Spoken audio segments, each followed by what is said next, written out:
La gran figura de la sofística del siglo V es Sócrates, que vivió entre el 469 y el 399 a.C.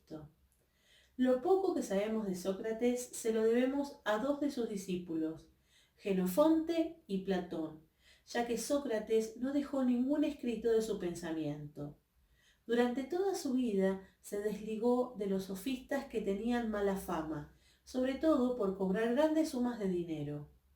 Él no cobraba y vivía de forma humilde, sin ostentaciones, aunque tenía los recursos para el trabajo intelectual. Sócrates se centra en las indagaciones de tipo moral y ético. Cuando se pregunta qué es la virtud, Sócrates la define como el conocimiento del bien y la propensión a realizarlo. La valentía, la justicia y la santidad no son conceptos que van separados, sino que se relacionan, ya que se llega a ellos a partir de una cierta conciencia superior de lo que es el bien. Pero, y aquí está la concepción del saber innato, esa conciencia superior que lleva a la virtud no puede enseñarse desde afuera.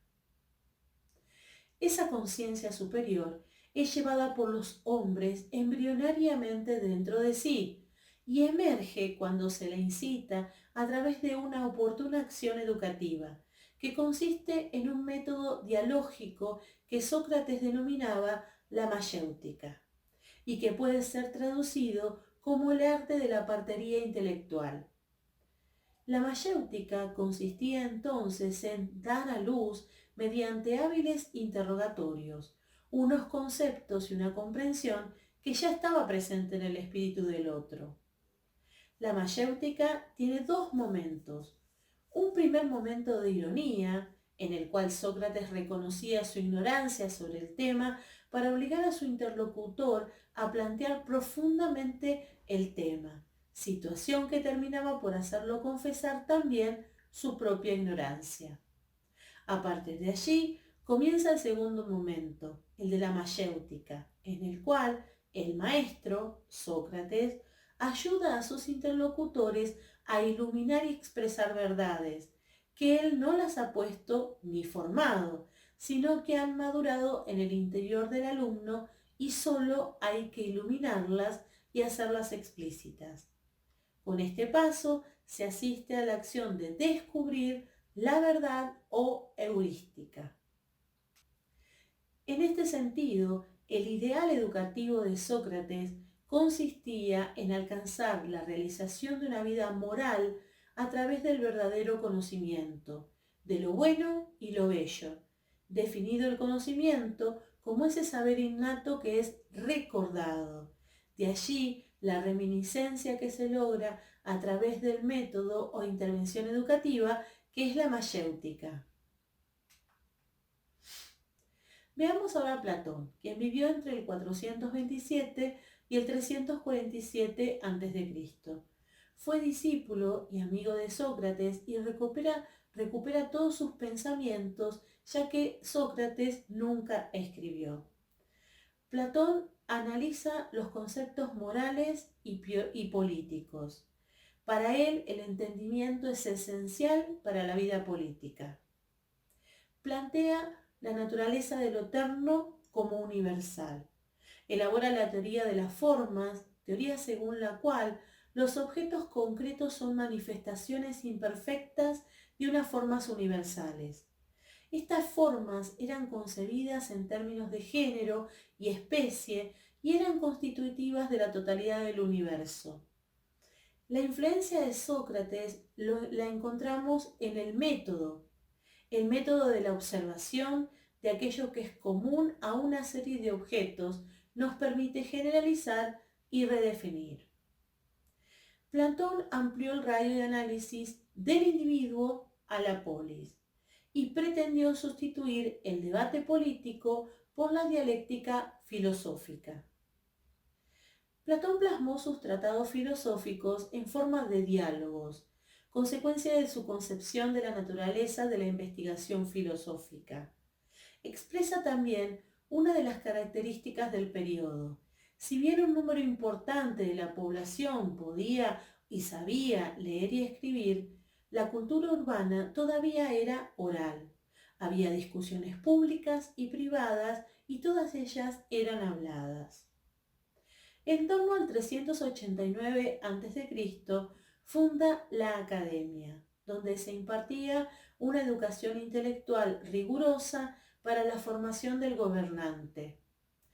La Academia es una institución de educación superior con influencia pitagórica. Se enseñaban las matemáticas, geometría plana, el espacio y la teoría de los números.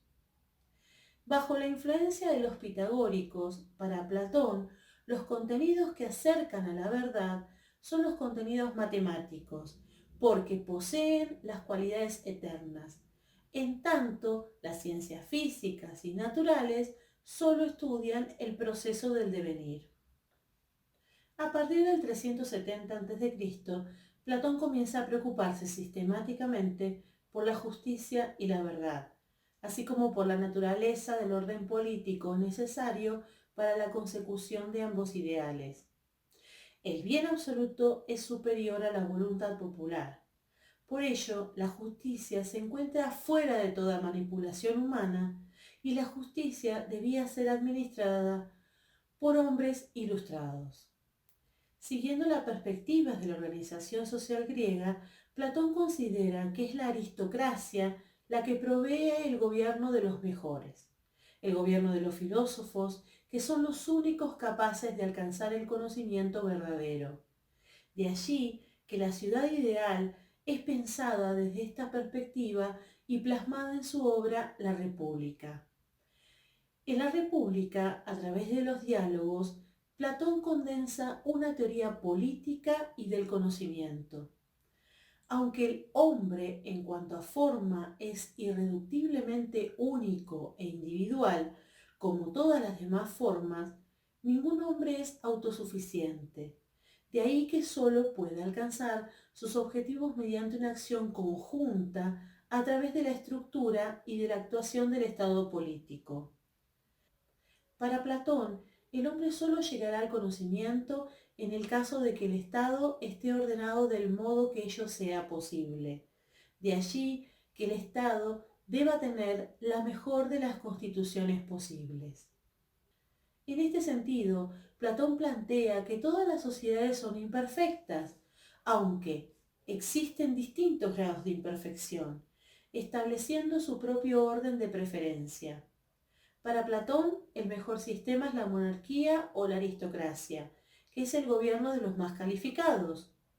Viene luego la timocracia o gobierno de los más ambiciosos, la oligarquía, que sería el gobierno de los más poderosos. En cuarto lugar, la democracia o el gobierno de las masas, a la cual condena por la noción de igualdad que persigue. Y en último lugar, la tiranía o gobierno de los déspotas sin escrúpulos. La polis ideal de Platón está compuesta por tres estamentos: gobernantes, soldados y trabajadores. Les corresponden tres órdenes naturales: del bronce, de la plata y del oro. Los gobernantes poseen facultades racionales, por lo tanto, los filósofos son los guardianes de la República. Los gobernantes son quienes se ocupan de la dirección de los asuntos de la polis. La sociedad ideal de Platón se basa en la disciplina y en la armonía que tienen su fundamento en el orden natural universal. Platón concibe el Estado como un organismo, análogo al organismo humano. El cuerpo humano se compone de miembros distintos, de estructura y funciones individualizadas, pero que actúan conjuntamente y en consonancia. Así, los distintos elementos cumplen funciones distintas y poseen virtudes y capacidades también distintas. Platón justifica las desigualdades a través del concepto de dikaiosune, que es traducida como justicia, pero no con el concepto moderno de justicia. La dikaiosune consiste en que cada uno haga aquello para lo cual está capacitado por la naturaleza. La polis ideal se manifiesta cuando cada estamento realiza la función que le es propia. El concepto de ikaiosune es individual y es colectivo. Cuando Platón lo toma como individual, piensa en el hombre que tiene el alma individual que posee tres elementos: la razón, la cólera y el deseo. La Dika-iosune asegura que cada uno de esos elementos cumpla su propia función, y el alma solo existe cuando la razón domina a los otros dos elementos. Pensando el concepto en lo colectivo, en la polis ideal de Platón, la Dika-iosune existe cuando la clase que posee la prudencia domina a las demás. Por eso se establece una relación armónica entre gobernantes y gobernados, una relación de subordinación de las dos clases inferiores a los filósofos. Y los filósofos gobiernan para el bien común de todos. En cuanto al educativo, para Platón, la educación de los futuros guardianes comienza en su más tierna infancia, donde tienen que estar expuestos tan solo a los mejores elementos de la sociedad. En la formación inicial se desarrolla el cuerpo y la arete tradicional, que tiene que ver con los antepasados y la cultura griega tradicional. Luego le sigue una formación física y militar intensiva hasta los 17 o 18 años. A los 20 años comienza una tercera etapa de educación presidida por un test de aptitud donde los estudiantes deben demostrar sus saberes y los rasgos de su carácter. Los que aprueben este test tienen por delante 10 años de educación en las ciencias pitagóricas, geometría plana, geometría del espacio, astronomía y música. Entonces establecen que son necesarios 15 años de formación matemática y dialéctica, ya que en la evolución de la personalidad la razón no aparece hasta el umbral de la madurez. Por eso los estudios típicamente racionales no pueden iniciarse con anterioridad.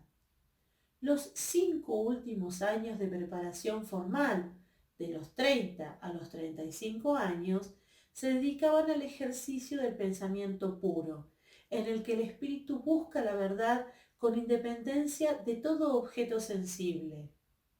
Al cumplir los 35 años, el nuevo guardián estará capacitado para desempeñar su primer puesto de autoridad, pero ni siquiera entonces se le recomendarán responsabilidades verdaderamente importantes.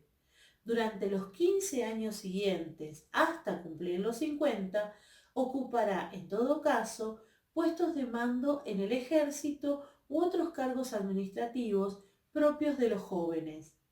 Las mayores responsabilidades deben reservarse para los gobernantes filósofos de más de 50 años. Platón fue el primero en proponer una auténtica teoría de la educación, resignificando la palabra paideia, con la cual los griegos pensaban el proceso educativo, confiriéndole un sentido claramente intelectual. En todas sus obras, Platón representa la búsqueda humana del conocimiento como preocupación central de la vida misma. Esta propuesta educativa deriva de la mayéutica de Sócrates en el sentido de dar a luz las ideas que fecundan su alma. Para Platón, también el conocimiento es innato. El conocimiento no viene de afuera y el rol del educador es el de ayudar, favorecer y promover que el educando realice un proceso de interiorización por el cual llegue a esas ideas, llegue a ese conocimiento. Pero, ¿cómo es que las ideas están allí previamente? Platón explica que en una existencia anterior, espiritual, el hombre pudo contemplar el mundo de las ideas que luego, en el plano de la vida terrestre, olvida. Entonces, cuando emprende ese proceso de interiorización a través de actos de valentía y de justicia y de educación, consigue recordarlas. Esto Platón lo desarrolla en la famosa Alegoría de la Caverna en el capítulo 7 de la República. Veamos este video que nos explica sencillamente esta alegoría.